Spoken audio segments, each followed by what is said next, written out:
You hear the screeching of an owl, you hear the wind begin to howl. You know there's zombies on the prowl, and it's terror time again.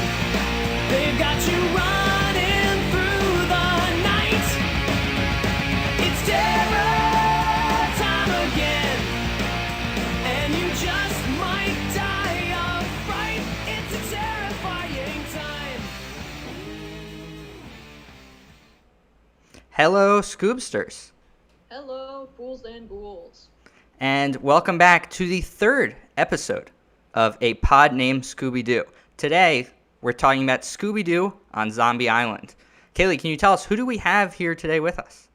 Yes, we have two special guests here today with us. Our first guest is a they-them cartoon aficionado, constantly looking for the queer subtext in media, and honestly, finding it more than you'd think. Your favorite show is probably gay.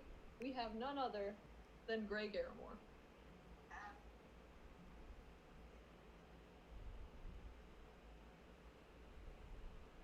Welcome to the podcast. Thank you so much for coming on, Grae. And next, we also have a second special guest. She is this Midwestern girl's heart, just isn't in New York, but she stays for the bagels and to finish her degree, I guess. With her love of animation and avid distrust of Scrappy-Doo, the Scooby-Doo cinematic universe has her whole heart. DM her if you would like to discuss the Hex Girls at length. I can say the same. DM me if you want to discuss the Hex Girls at length. She is Alexa Osner. Welcome to the podcast. Thank you. Thank you both so much for coming on. Thank you both for the great backgrounds, for the great outfits. I assume it was just, in your closets. To start off, I don't know what you're talking about. Grae, can you tell us a bit about why you wanted to be on A Pod Named Scooby-Doo? Sure. I have been a fan of Scooby since I was a kid. My brother and I spent, I think, almost every single Saturday in our memory doing the Scooby marathons on Cartoon Network that they would have on Saturdays. That is my main interaction with Scooby-Doo.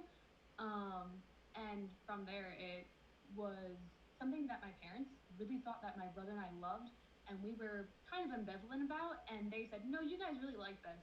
So we got Scooby video games, a GameCube game, and yeah, I've just been a fan of it kind of by default.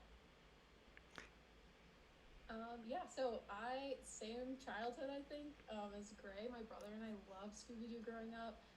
We've watched nearly every, iteration of it, TV show, movie, whatever. We used to play, Scooby-Doo, we'd be the characters and stuff. I just think that it's just played a really big role in my childhood, so I just, love everything about it. Great, and I think it's really cool. We have some recordings that we actually have to put up, but everyone we've talked so far that I didn't know loves Scooby-Doo apparently and love to be on. So especially with people that all go to Hofstra, it's really cool to know people and then figure out stuff that you have in common. To jump right into the movie, we all watched Scooby-Doo on Zombie Island, which is a 1998 direct-to-video movie. I remember being very creepy. But on the rewatch, obviously as a 20-year-old, not as creepy. Kalle, can you tell us on the rewatch, what were your initial thoughts? And then we can go around. Yeah, I also remember being really creeped out by this one as a kid. Obviously on the rewatch, not so much. It was a lot weirder than I remember it being. Just so many weird things happen in this one, plot-wise. The zombies are there, but they're not really the real villains of the movie. It's just a very weird Scooby film. That's my main takeaway from this rewatch. First reactions from either of the two of you, just overall on watching the movie? Yeah, I can go first. I think rewatching it, I think I rewatched it a year ago, so it's not a long, different gap in that rewatch. But when I was a kid, I definitely thought it was creepy. I think the sound effects in it are really unsettling too. That was the most distinct memory that I had before I, rewatched it just this past week. Rewatching, I did find it obviously as creepy. There is weird plot lines. I do really like the animation though. I just think it's so lovely to look at. I also distinctly remember really wanting to eat the crawfish that Scooby and Shaggy have in the back of the van. Yeah, I think it's just really like it's really very warm though. I still find it comforting. Alexis said it so well. Of it's so warm and so comforting. I had memories of the movie when I was a kid of being absolutely terrified of the movie. I thought that this was the scariest thing. It was one of the ones that I have a distinct memory of avoiding because I was so scared of it.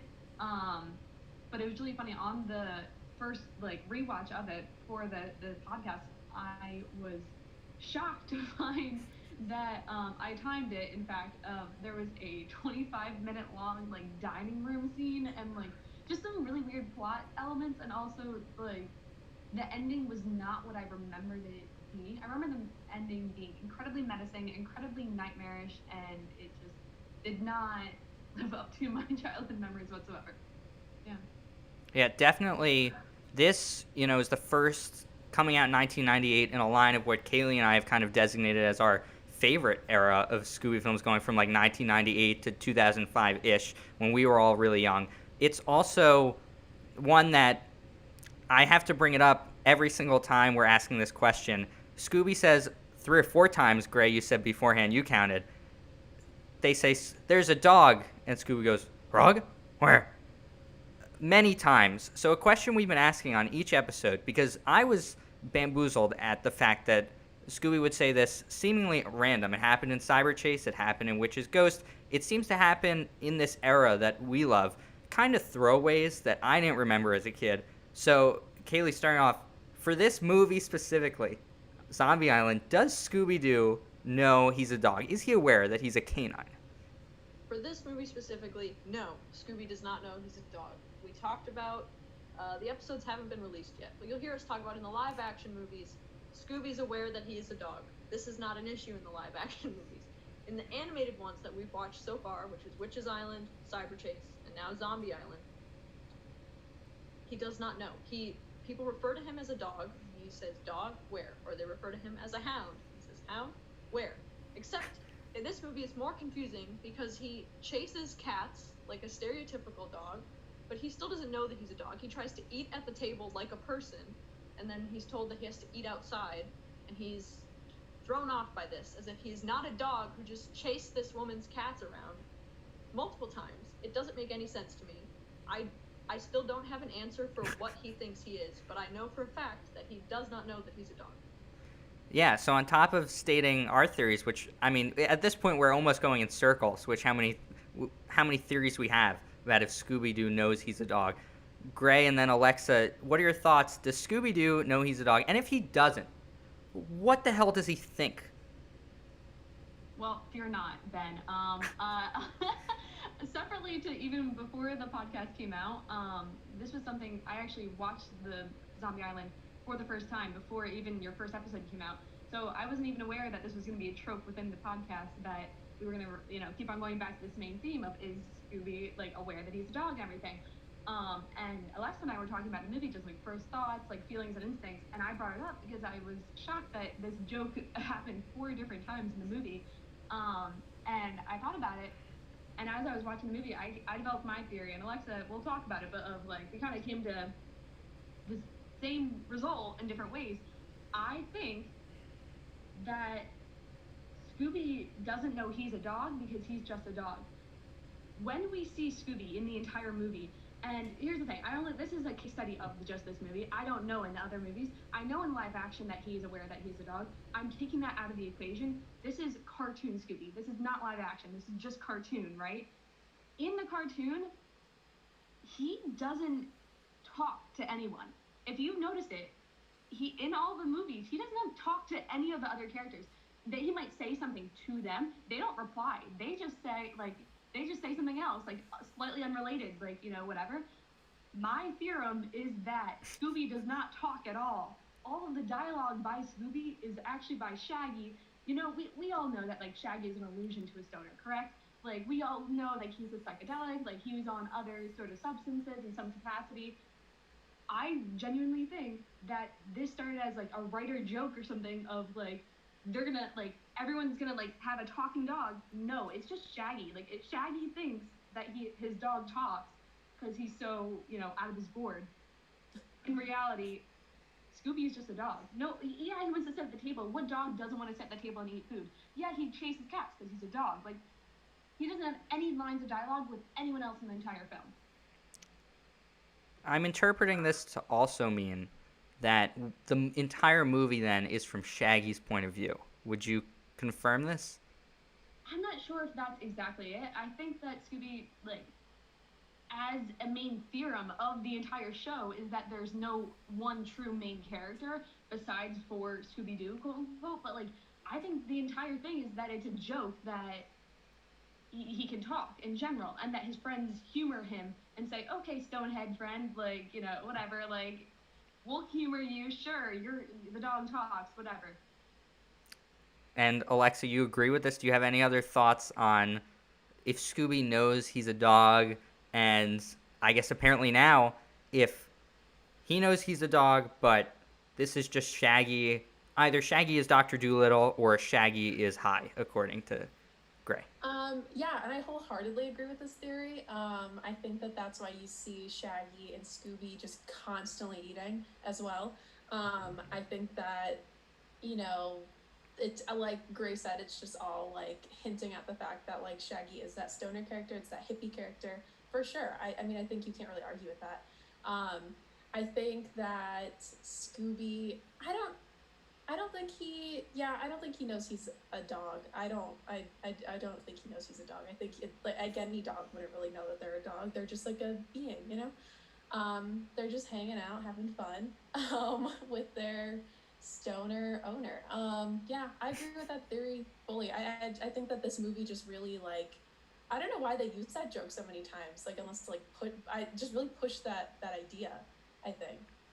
Yeah, I'm definitely waiting for the gritty movie where Scooby comes to terms with his own mortality, basically. But I think to kind of blow this theory out of proportion, too, this could mean that Shaggy is making up everything in his mind. That as segueing, a perfect segue to another topic that we've been discussing a lot is in Witch's Ghost, there is no unmasking. The monster is real. This is another movie, and I said that episode, I have to take it back, that it's one of the only ones where there's no unmasking, it's not a person, it's a real monster. In Zombie Island, spoiler alert, the zombies are real, the cat people are very horrifyingly real, and there's no unmasking. They even try and they poke fun at this idea throughout the entire movie.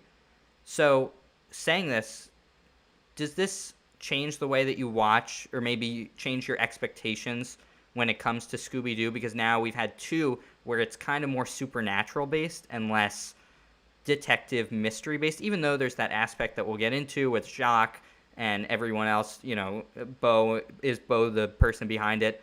But just on this topic of the supernatural, Kalle, is this kind of changing your mind about how you watch Scooby-Doo maybe a little, that there might not be an unmasking and there just might be these monsters that are real and they're scary and they will kill you?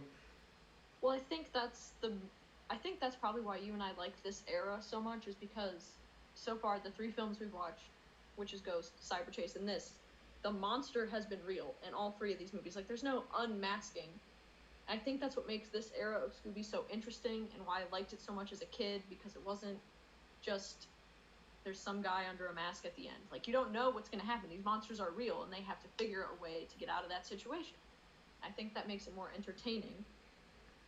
But I'm still reeling from this theory that was just introduced. That while we're on that, like, just I know that you proposed a new question then, but I'm totally just gonna ignore that and go back to my theory because I have more to say on it. Cool, yeah, go ahead. You said like an offhand comment of like, oh, like, is this real or anything? Is this all in like Shaggy's mind? Absolutely not. This just plays into my theory more of that he's a paranoid stoner. He's paranoid. He's so scared of like ghosts and everything like that, more than like any other human would actually be. When they historically in the show have proven to be true, and like, yeah, I'm sure it it's definitely enhanced and emphasized by like there are sometimes real monsters that he's scared of them, but this just goes into the theory further that like Yeah, he's very paranoid. Another main symptom that like we all know through culture, like of that's a stoner like thing of it all like not all of it is in Shaggy's mind, but Shaggy is a stoner who hears his dog talk, and that's just that on that. I don't know what else to say on that one. It also goes with something from the first episode of the podcast in which Matt Ovington said that it's as if Fred, Velma, and Daphne have no fear of anything at all, ever. Like, a monster could be murdering them, and they're like, okay, let's go. I'm not scared of that. There's a little bit of fear in Fred when he rips off the zombie head, but aside from that little moment, they're not afraid of anything, and I think my point here is to go with your theory. It could just really be the juxtaposition between Shaggy's paranoia that he looks so scared that everyone else looks like they're so sober. Yes, by your idea, basically. If this is true, and just based on this movie, does that mean that the zombies and the cat people and Bo being a detective at the end, Alexa, do you think that all is real still, or do you think that's more of like a paranoia-based Shaggy high fever dream? And I think that's so interesting because, like, going back to what you were asking about, this is like one of the other instances where it's not like a person in a mask. This whole movie, I feel like to me feels like a fever dream just because of how like insane the plot is, and like it just and I think this also brings up a point that we were talking about was how like the last like 15 minutes of the movie is like all this plot and like all this explanation that like doesn't get explained further. It's I don't know if it's necessarily Shaggy's like high fever dream, but it certainly feels like it is in this movie in particular, I think. I don't know.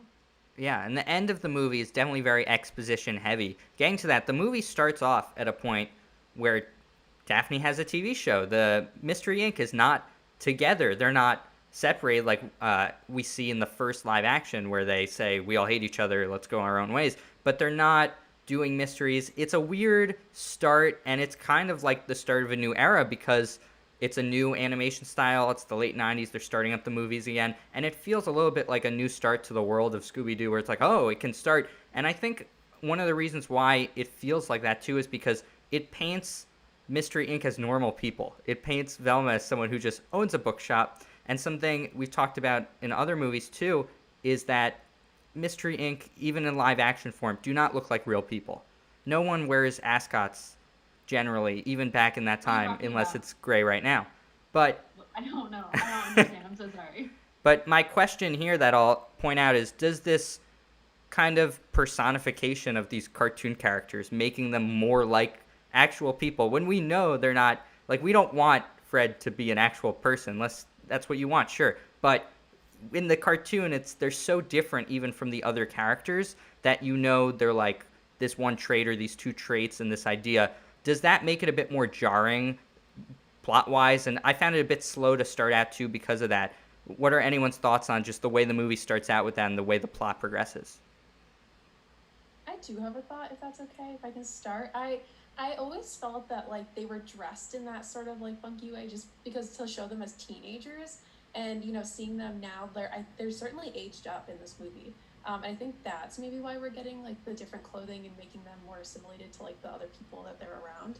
I mean that probably might be the answer that they were like, that's like what the animators were thinking. But yeah, that's what I got from it, was that they were purposely aged up, and maybe that this like funky stuff, because like teenagers are always like with like new styles and like looking cool. And I think whenever the first Scooby-Doo came out, I don't remember the year, the 70s probably, right? Or yeah, but like they like were wearing like young people clothing and like 98.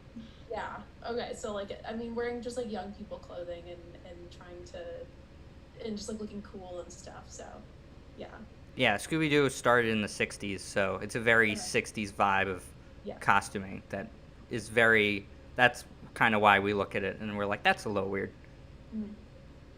Anyone else have any points on the way the plot, or even with the characters as they're kind of put into different costumes and are shown as like real people with real agendas and jobs who need to pay for homes? It's like a bit weird to consider all of that as an adult.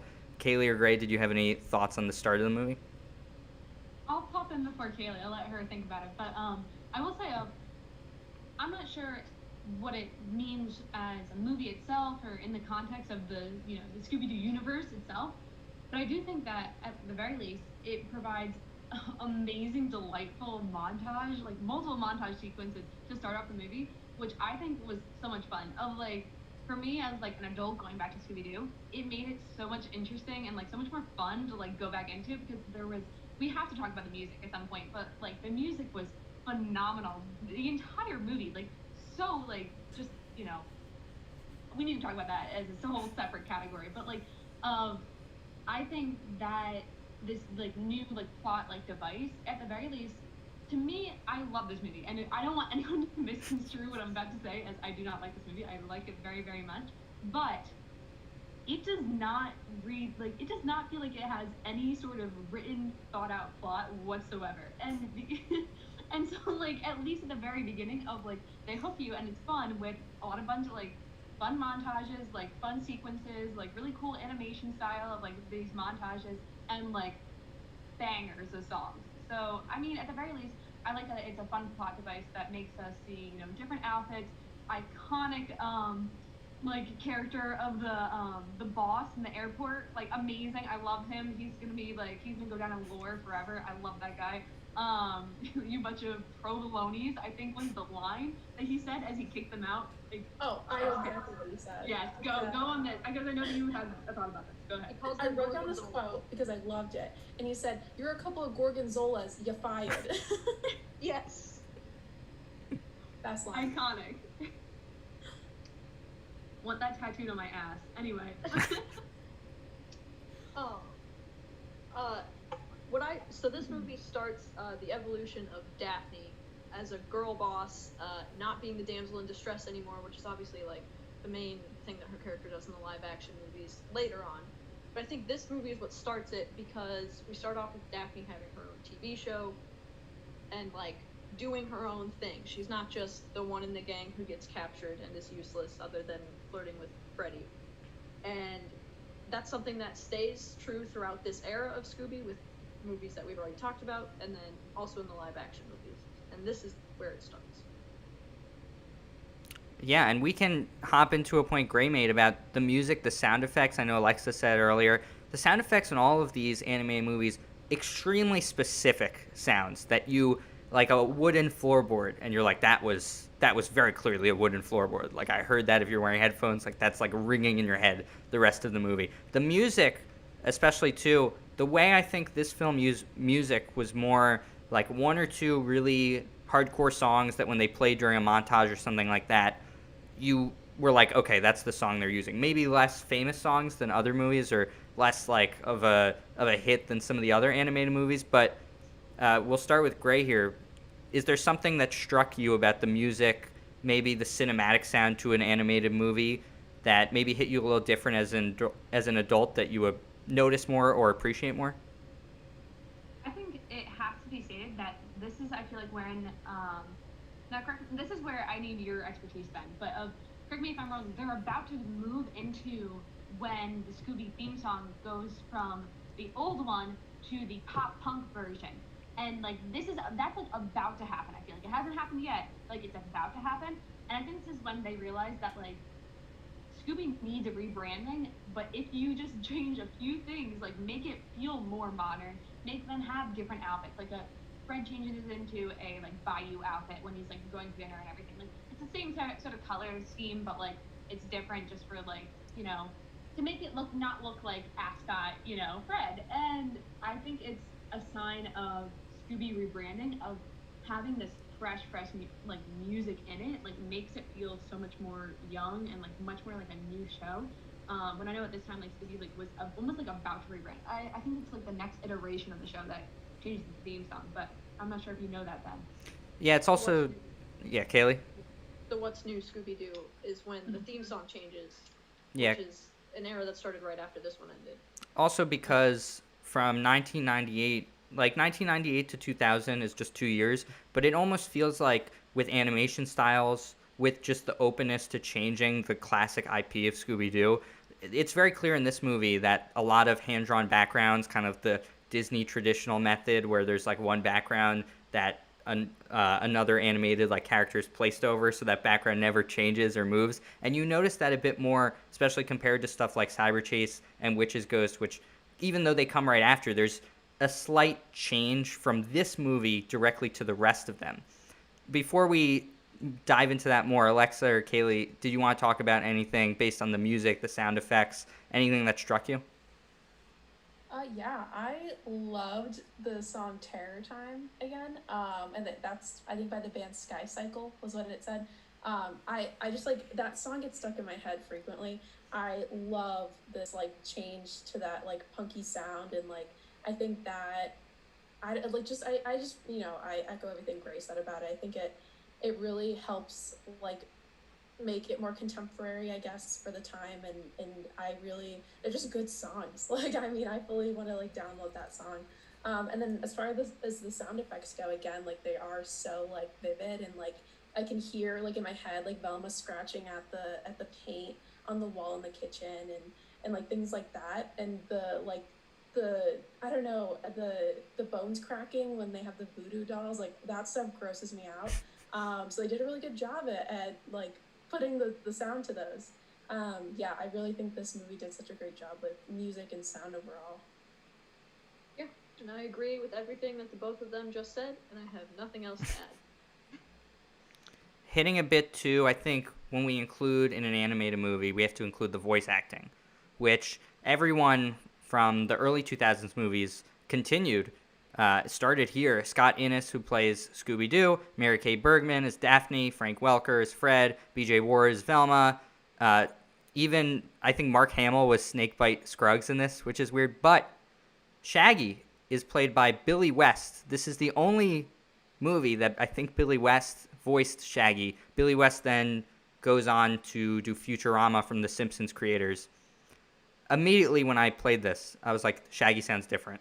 I didn't remember Shaggy sounding this way. Did anyone else notice that or feel like he sounds... It's definitely a classic Shaggy voice from this era, but it's slightly different, I think, in pitch and tone from the next iteration, kind of like you were saying, Grae.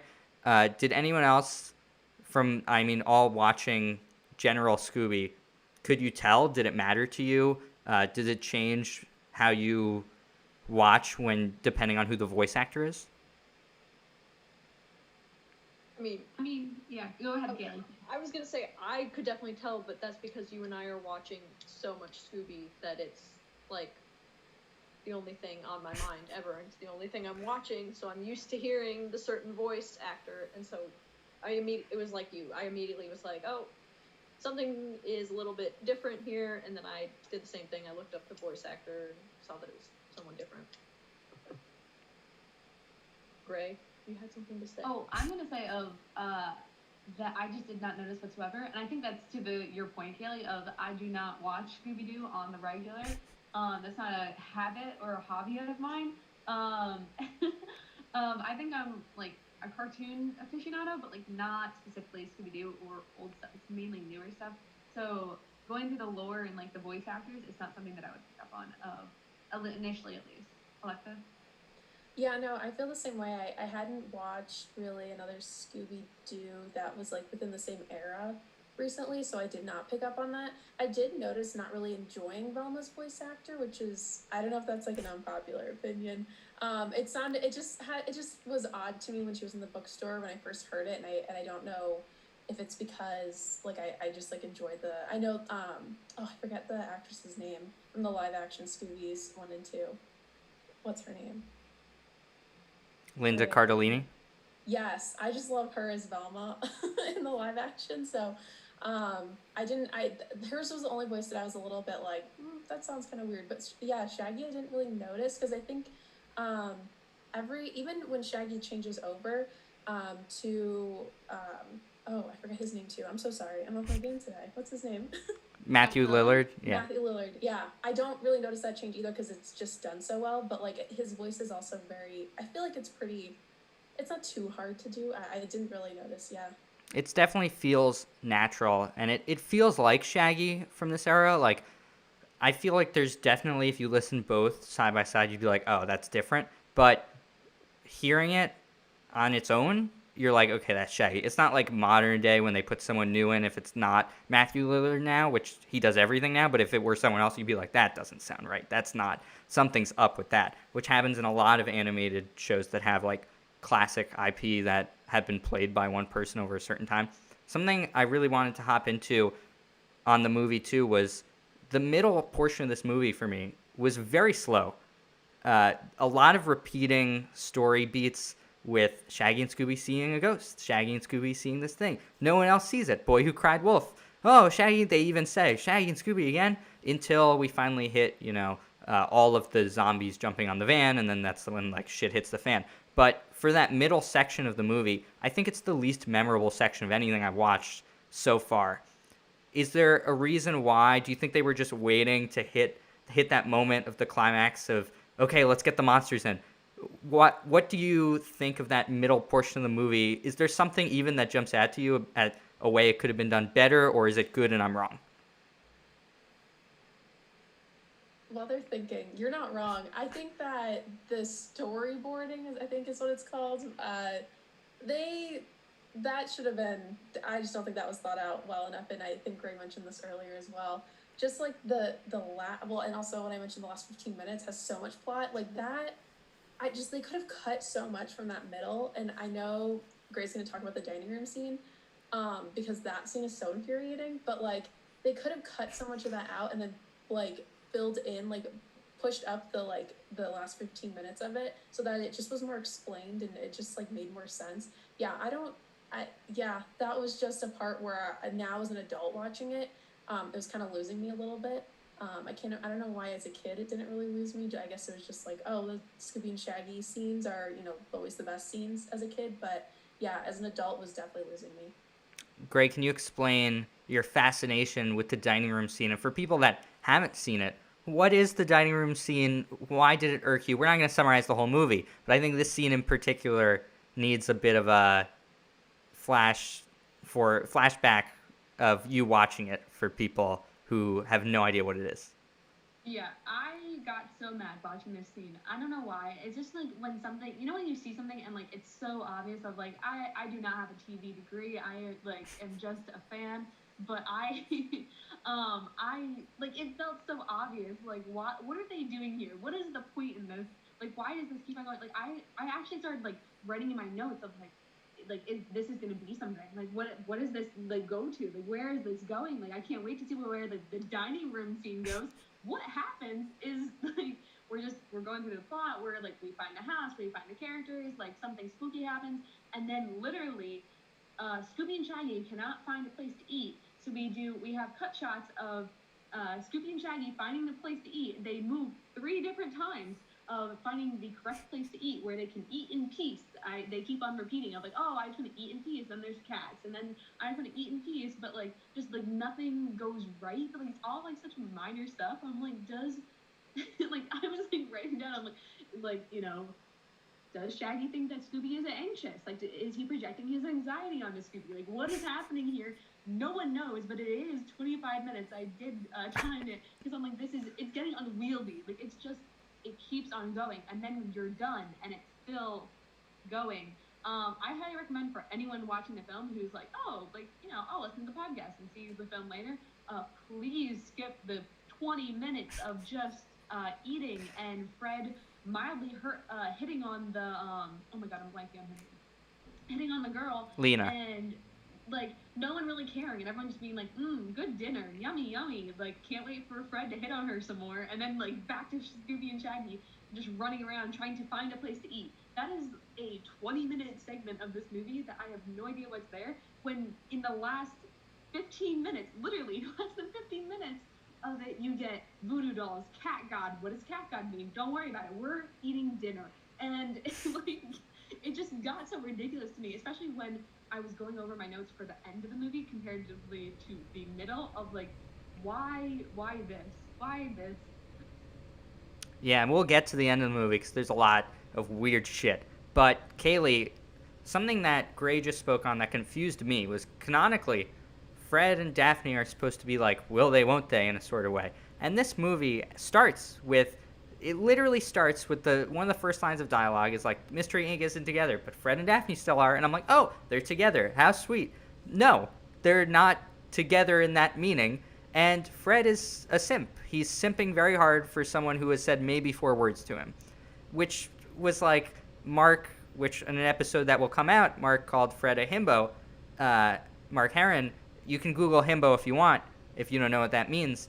But did that plot point that kind of serves up 75% of the reasoning in this movie irk you as much as it did me? Yeah, especially because, like, at first, when Fred said that she was cute, Daphne was like, hey, ooh, watch yourself. And then later on, Daphne said that Bo was cute or something, and Fred was like, hey, let's go look at this other thing over here, hey. So they're, like, weirdly trying to stop each other from looking at other people, but also Fred is just openly flirting with Lena, is her name, right? Lena? Yeah, openly flirting with her. And Daphne and Fred are the only 2 in the gang who stay together, but they're not together. Because then also in the later movies, this was something we talked about too, because there's like, I think it was in Witch's Ghost, where Fred is about to make his like confession to Daphne, and then all of a sudden the ghosts or the hex girls or whoever shows up, and they're like, oh, never mind, guess that won't happen now. So I'm not really sure what the reasoning is for not having them just be together and having this weird, because it's not even will they, won't they, it's just like, you feel like they are, and then all of a sudden they're flirting with other people, and it just doesn't make sense. Yeah, the only reason I can think of is if, Daniel Craig has his James Bond movies that each movie is kind of connected, but you can watch it on its own. I am comparing Scooby-Doo to James Bond, where, will the kind of starting where they're not together, and then we head to the next one where it's like progressing a bit, and you just assume that in between they were like flirting hardcore. I'll assume that. Why not? Getting to the end of the movie, Grae, did you want to say something? Oh, I would love to say something. I'm sorry, we're talking, this is where I can slip in some my thoughts on gay subtext, and I'd like to do so now. I think that this is the perfect, you're even, as a straight man, picking up on, what's this weird vibe? What is this weird vibe? They have some sort of, relationship that's, there's this animosity of, why are they, not together, but, they're still flirty or whatever.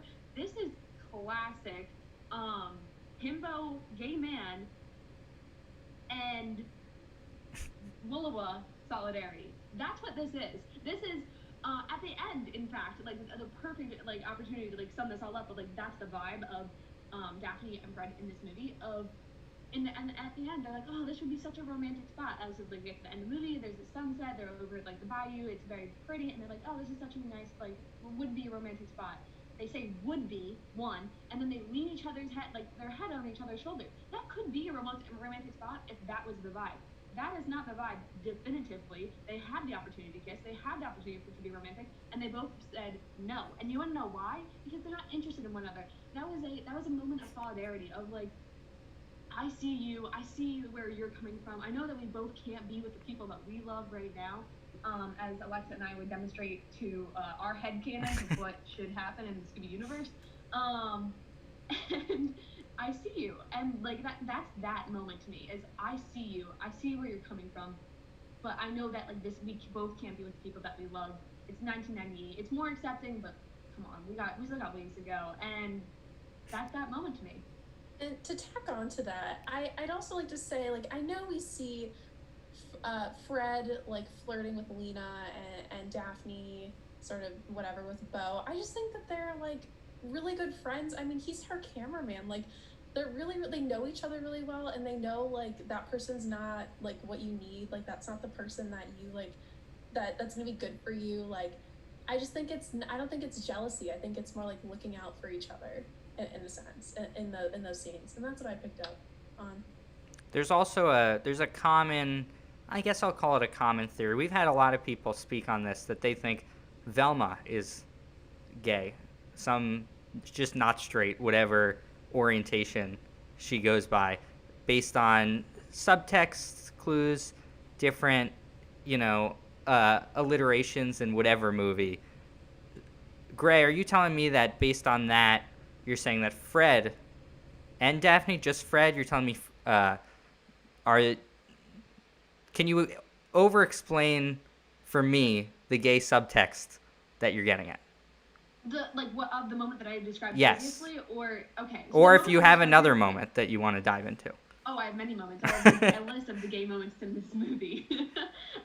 But like in the moment I was describing I just think that Fred and Daphne, there's no way that they're straight. I'm not sure if they're like definitively gay or lesbian or like what sort of like they're just not straight. Like it just doesn't like you're telling me this says I'm a straight man to you. I don't know who you're talking to. I don't know what kind of universe you're living in. That doesn't make sense to me.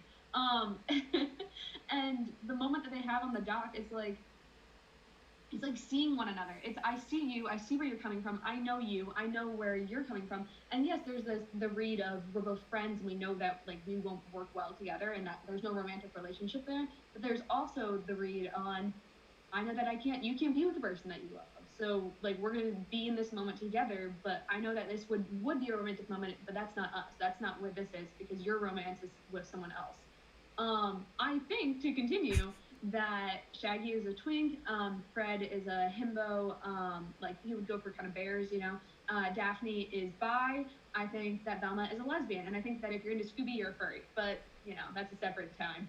These are all Googleable definitions. Urban Dictionary it if you are listening and don't know any of it. I don't think we need to explain those, but you know, I have it set to not for kids for a reason, as I said beforehand. But I don't think we have to explain each term. It's definitely an interesting theory based on a little while ago there was the Bert and Ernie, someone who wrote for Sesame Street was saying that they were supposed to be gay and that they were supposed to be together basically and they're not just roommates.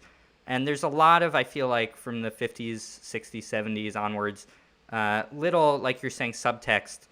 In the next movie, in Witch's Ghost, Kaylee, doesn't Fred, like, say he tries to, like, admit that he likes Daphne, basically? Yes.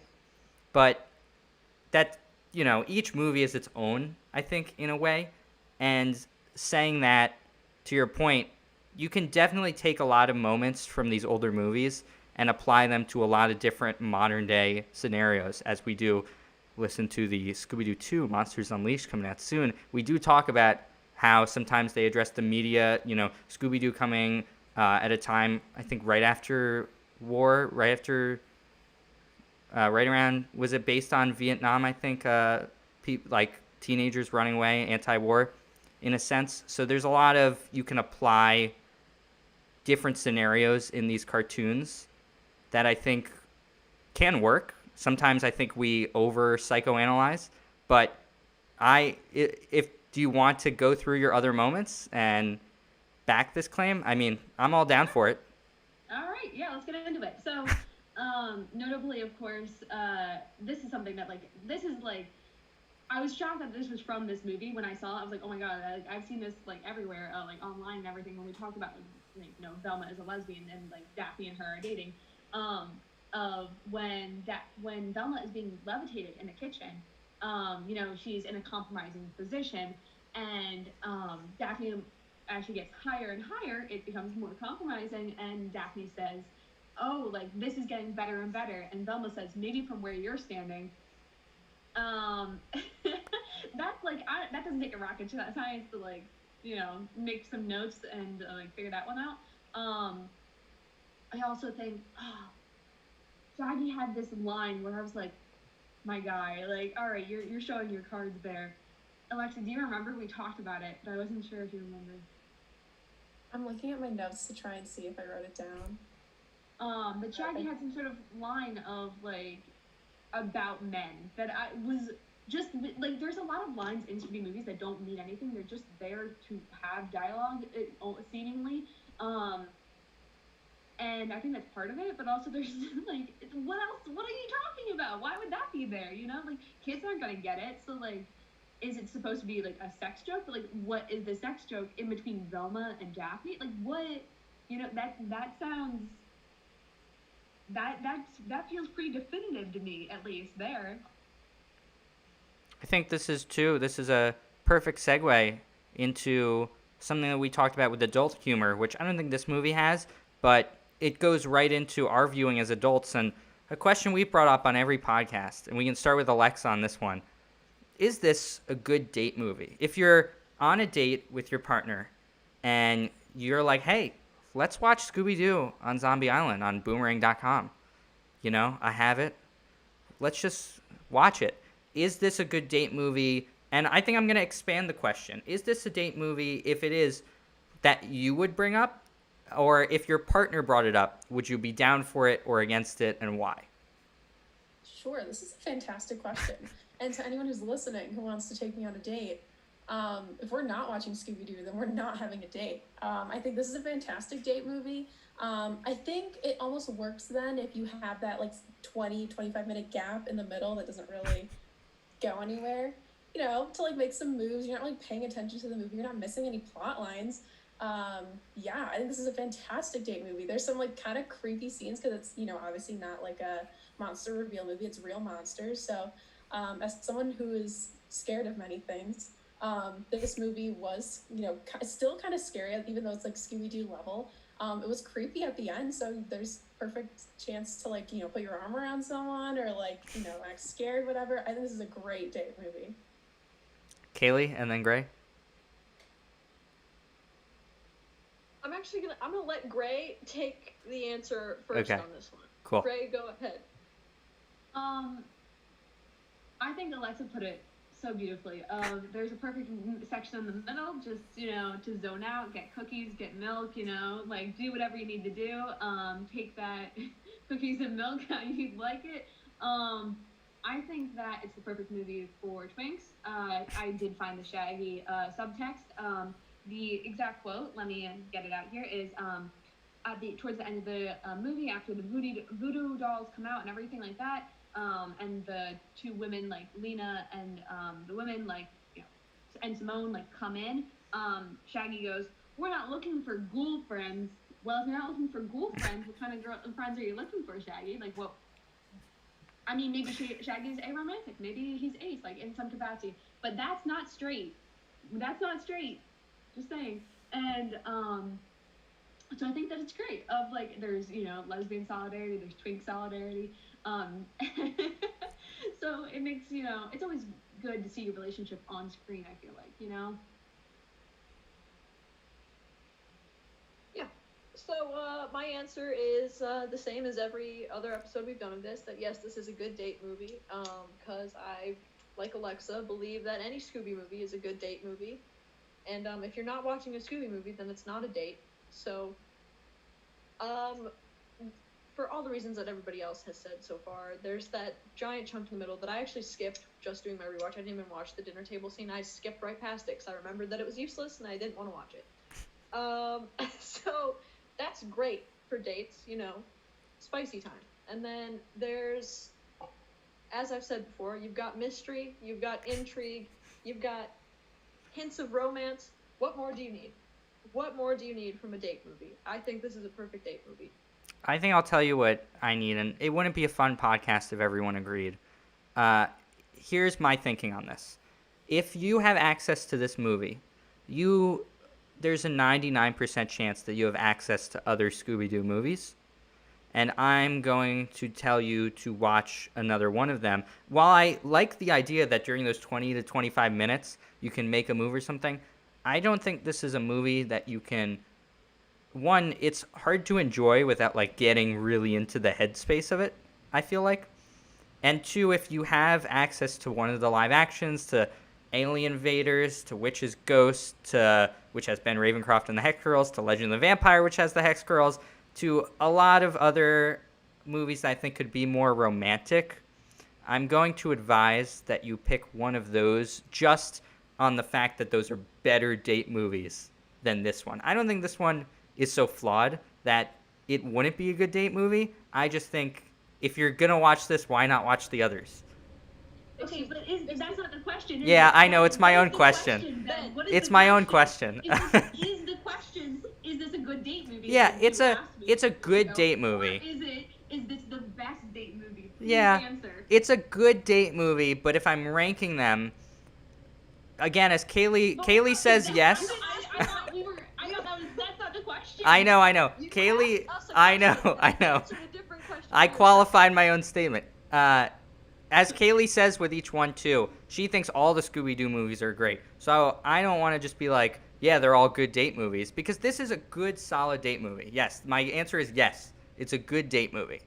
I'll qualify it by saying that in the grand scheme of things, you could do better. You know, if your partner is like, let's watch Scooby-Doo on Zombie Island, I'm not going to be like, dump them. I'm going to be like, keep her. But I'm also going to be like, maybe we can watch Alien Invaders after. Okay, you did not ask Second me date. If this is the Scooby movie I would pick for a Scooby-Doo No, movie. I think that'll be the ultimate. I just said, We have to could go you through watch them this all. movie on a date? Yes, you could. It's very possible to. Before we get to our ranking, our nostalgia, and our final ranking out of 10 Scooby Snacks, I wanted to hit the end of this movie, which has 15 minutes of insane exposition of, okay, we have voodoo dolls that control your body. No explanation behind that. We are also cat people that when the moon comes out, we turn into cats everywhere and suck the life force out of people. And that's how we stay immortal. Also, that guy Jacques, yeah, he is immortal. He's a cat person too. And his whole thing is he doesn't care about payment. His payment is immortality. That is fucked up. And Bo, the only person who was the suspect the whole time, because every 5 minutes they went, is it Bo? Bo, I think it's you. And then every time they go, Bo, I think you're a murderer. And then he grabs Velma and she goes, what? Why are you grabbing me? It's like you just called him a murderer 6 times. He turns out to be a detective, I think with the FBI. And he says, no one will believe him anyway. And Daphne says, want to come on TV? Meaning that Daphne now runs a controversial conspiracy theory show. Going into any of these incredible points, I think Cat Person with the movie Cats fairly recently hit us pretty hard. What are our thoughts on the ending of this insanity of all of a sudden cat people exist and they are coming for your life force? Anyone who wants to jump in? Yeah, I mean, being the movie that inspired Cats, I think this, no, I'm kidding. That, as the kid, I did not, and I had no idea, like, where the ending of this movie was going. And now watching it as an adult, I still was like, oh, so there really was no indication as to where this movie was going. Besides the fact that there were, like, 100 cats on the property, I was like, okay, so this is for the furries, okay. I don't know why it was so complex at the end. And then I mean, I was saying this before the show started. That I forgot it was a zombie movie. Like, because there was just so much happening at the beginning, I was like, oh, it's a ghost movie. Like, there's a ghost. And then you forget that Zombie Island is in the title. Yeah, I don't know why they went that direction to make such a complicated, like, explanation for everything.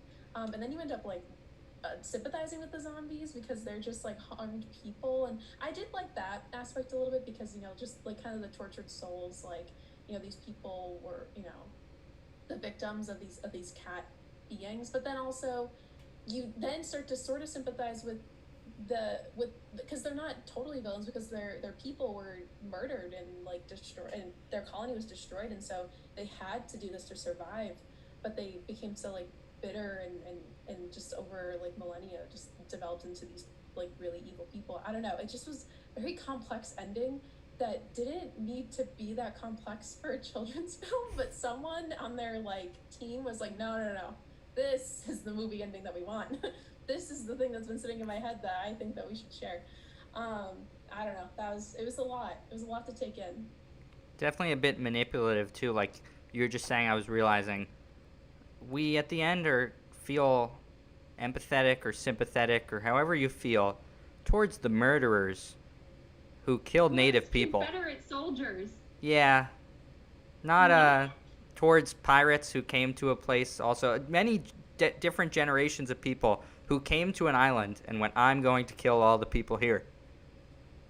And then we feel bad for those people because we're like, I guess the murderers got murdered, you know. Oh, and the cat people, I guess, are just, you know, it's like the most recent murderer. We're like, no, you're bad. But the other ones that haven't happened in a while, we're like, you know, I feel bad for that person.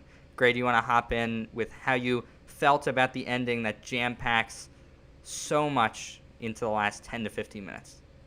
Yeah, I mean, this is one of those endings that like stuck out to me as a kid. Like I remember thinking about and like when you were playing as a kid, like incorporating voodoo dolls because of this movie. Like this movie introduced me, like got me onto the idea of voodoo dolls, and with zero explanation, zero anything, just like is like, hey, would you like to demonize like the like New Orleans area? And I said, oh yes, yes, please. I'm a child. I don't understand this. Thank you. I will.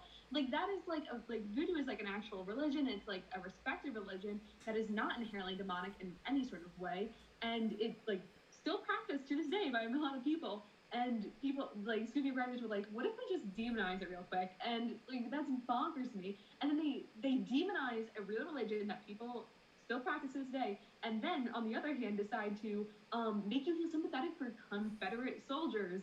What? Excuse me, Scooby-Doo? What? What is happening? Like what?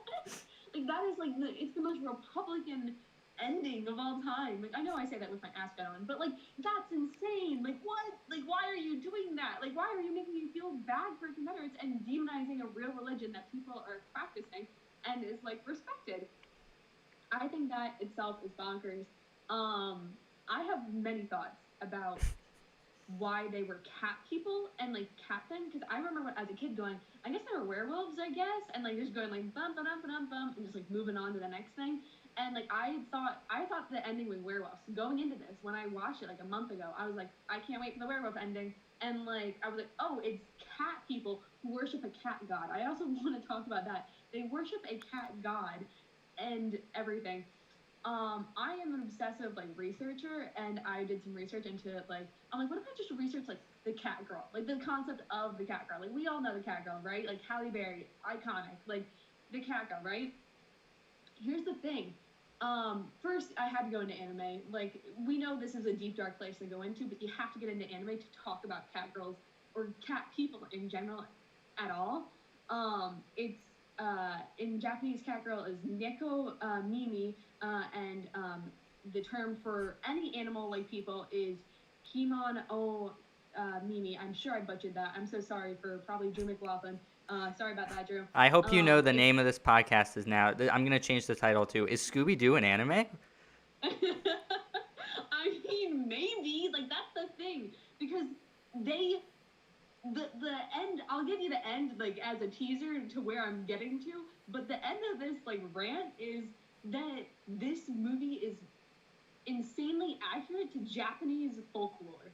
Like that is the end of this segment. So like, bear with me for a minute. All right, ready? So it's animal ears, right? It's like the concept of like furries, but like it's not really a furry. It's just like a cute person with like cat ears or animal ears in general, right?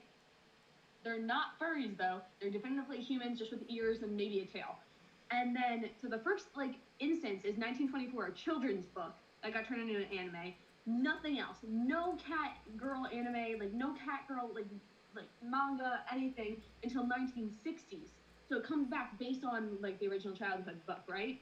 Then this one movie, this one like manga that got like refurbished in the 60s, 68, it becomes an anime called Star of Cottonland. It has a woman created cat girls, which is fascinating to me. The original creation back in the 20s was a man, but it goes to a woman creator of popularizing what we think of as the modern day cat girl, right? Please bear with me. This is so needed and emphasis, and like it brings in feminism, it brings in lore. It's all right. Here we go. Ready? So the 68 movie like goes off the rails. Catgirl is like defined by this woman, right? And then in the 1980s is when catgirls become vixens. They become associated with sex. Before this, catgirls are solely like little like girls in Japanese like manga and anime that are just like really cute and like sweet and like oh kawaii, you know, like whatever, right? And then it goes, and they're all like in the 80s they're depicted. There's 3 to 5 animes or mangas with catgirls at all, 3 to 5 overall, and they're only depicted as like a different being, but it's always something else supernatural. Androids, monsters, aliens are 3 of the ones that are confirmed. And then in 90s, it's called the Catgirl Decade in anime history. Thousands of things blow up. It starts becoming huge. And it's to be noted that this movie comes out in 98, towards the end of the Catgirl Decade. The most insane and the most popular one was Sailor Moon had a Catgirl villain. But this movie comes out in 98, right? 2000 is when in anime history, cat girls actually blow up. Like, that is when in anime history, it is defined as, this is when cat girls blow up, right? This is from Tokyo Mew Mew, if anyone cares. Anyone wants to care. They get their DNA mixed with animals, they become cats. All right, ready. No, here it comes, Ben. I know Ben wants to For come anyone up so tuning in, we started on the cat gods in Scooby-Doo on Zombie Island. We're now at the year 2000 with Japanese anime and cat girls. Yeah. Just giving some context. So that's all Japanese history of anime and manga and cat girls, which is how cat girls began in the first place. So how this originated in the first place, the original childhood book is based on Japan demon cats. It's this popular thing in folklore that there's demon cats. They're called Beikan Iko. And they start out as regular cats just living their life. If they live too long, they become demons, and they are able to hide themselves as human, right? Now, does this sound familiar? Stop me if it sounds familiar. The most popular Bikina, whatever thing, is called the vampire cat, and she takes over a courtesan, which is a woman of selling her body for sex at that time, who it's a cat demon disguised as a pretty woman to steal energy from the local prince. She stole energy in Japanese folklore to the local prince. Does this sound familiar? This is the plot of this movie. This is insane that this is so accurate to Japanese folklore that literally is hundreds of thousands of years old. And in U.S. history, we have cat girls in 1940, the first Batman includes Catwoman. Well, it starts off as the cat, in the third issue, the Catwoman. And in 46, it's Catwoman officially. Then we have and in 43, Morrison, the creator of Wonder Woman, created Cheetah, which is just a femme fatale type of superhero, or kind of villain. I don't know. It's it was a mixed bag.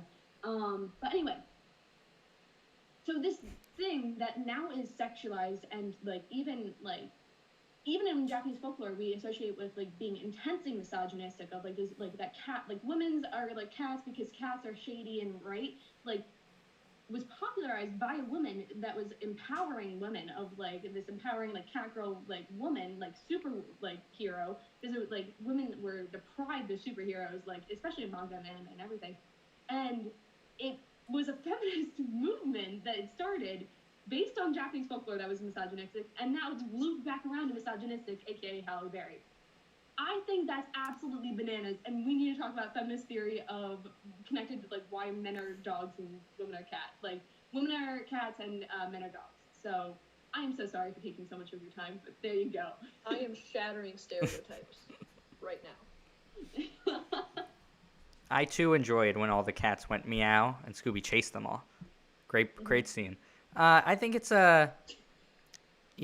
we can, again, what I said earlier, and I think reigns true in some sense, is it is very easy now with anything 10 years or even older, to connect it to modern day events, to history. And the cat gods in this movie definitely feel out of place. And so trying to put them into a context makes sense. They feel out of place, I think, because we're Scooby's a dog. He's an actual dog. These cat people prayed to their cat god. Fine, pray to your cat god. But the cat god made you a monster one night when the moon is out. The cat god said, I choose you to be my demon that sucks the life force out of things, which, horrifying. I thought it was very creepy as a child. I still think it's creepy in some sense. Kalle, based on what Grae said, and just based on the last 15 minutes of the film, are the cat gods, you think there's a reason, or do you think it's just because there's 100 cats on this land and Scooby hates cats? I have no idea why this cat god thing happens in this movie, especially in a movie called Zombie Island. You have the zombies, you have the island. Why is there a cat god and cat people? It doesn't make sense. It's so unnecessary. If you wanted to have this weird twist thing, have the people on the island also be like zombies, but during the day they're fine or whatever. Why are they praying to a cat god and becoming cat people? What, like, just make them zombies. It's zombie. Make the zombies the cats that are on the island during the day, and then they turn into them at night. Exactly. I love that Do twist. something like that. I have no explanation for where this cat god thing came from or why it's a part of this movie. It never made sense to me as a child. It didn't make sense to me today. I cannot explain it. Yeah, it's very odd, and I think it's a perfect time now to wrap it all up, come full circle. We give, on each podcast episode, we end with everyone giving a nostalgic rating, when you saw it as a child, what you remember from it, and a current day rating out of 10 Scooby snacks. You can give it any decimal point you want. You can say, I give it a 5.422, I give it a 5.5. I'll go first, and then Kaylee will go, and then we'll end it off with the both of you. And then after that, I'll leave the floor open to any other notes before we sign off here that you guys didn't get a chance to talk on. I'm going to say my nostalgic rating was a 6 out of 10 because I remember watching this movie when I was a kid. I remember enjoying it, but I don't remember watching it like obsessively as I did a lot of other movies. And on the rewatch, I think I'm going to give it a 7.5 out of 10, which is lower than previous ratings. But Kaylee's looking at me like that's very low. But no, very high. Wow. Okay, we'll see. But I have to go based on the fact that I enjoy majority of it. I think 80% of the movie I'm like down with. I'm like, that's just cool. It's just fun to see the different animation style from 98 even to 2002, which are very different. And the plot, as Alexa said earlier, it makes no sense, but the story's there. Like, there is a story, even though the plot, different things, make just a jumbled mess of the whole thing. Kaylee, you, and then Grae, and then we'll end it off with Alexa. So this, I'm warning you ahead of time, this is going to be my lowest rated Scooby movie we will probably have on this podcast.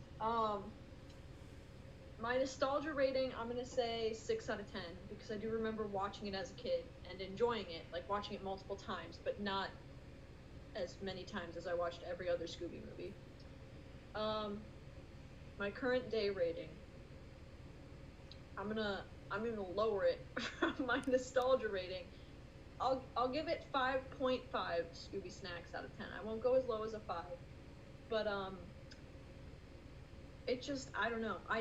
As I said before, I skipped over the dinner scene. Like, I didn't even want to watch it this time. I was just like, let's just get through this to the weird cat god part. Like, let's be done with this.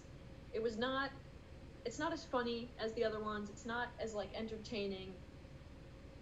It's just weird. It's interesting, as all Scooby movies are, but it's probably my least favorite from this era of Scooby. So it gets 5.5 Scooby snacks.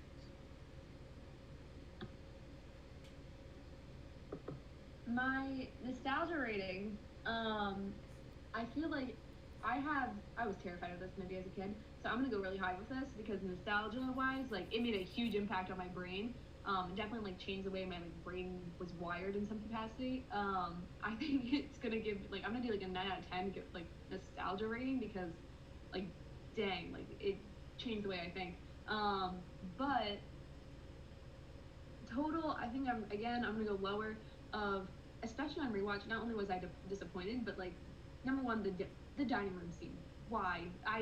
That is the first thing I'm asking anyone if I ever meet, like, any of the creators or writers or anything. Dear God, why? Why would you do that to anyone? But I mean, it is fun. It is a good movie. It's one of the ones that I remember most clearly from my childhood.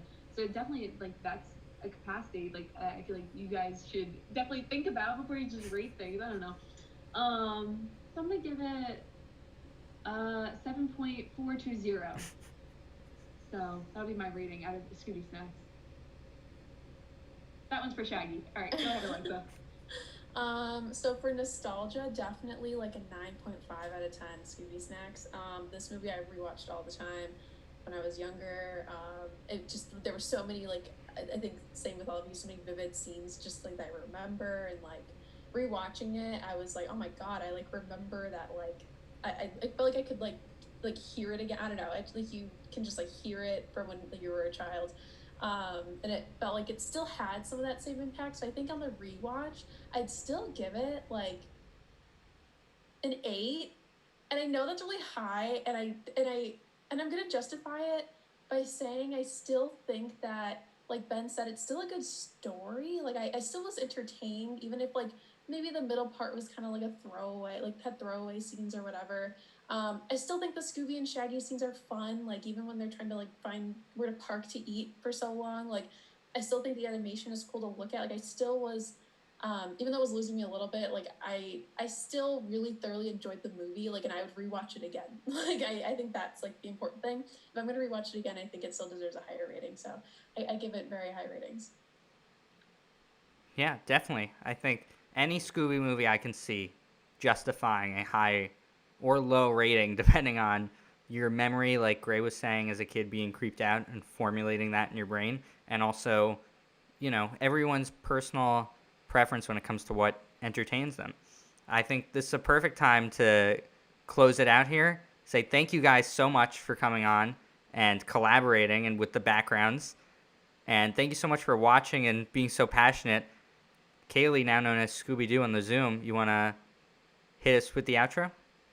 Of course I do. Thank you guys so much for coming, but Rutrow, looks like we're all out of time. We'll see you next time on A Pod Named Scooby-Doo. You hear the screeching of an owl, you hear the wind begin to howl. You know there's zombies on the prowl, and it's terror time again. They've got you running.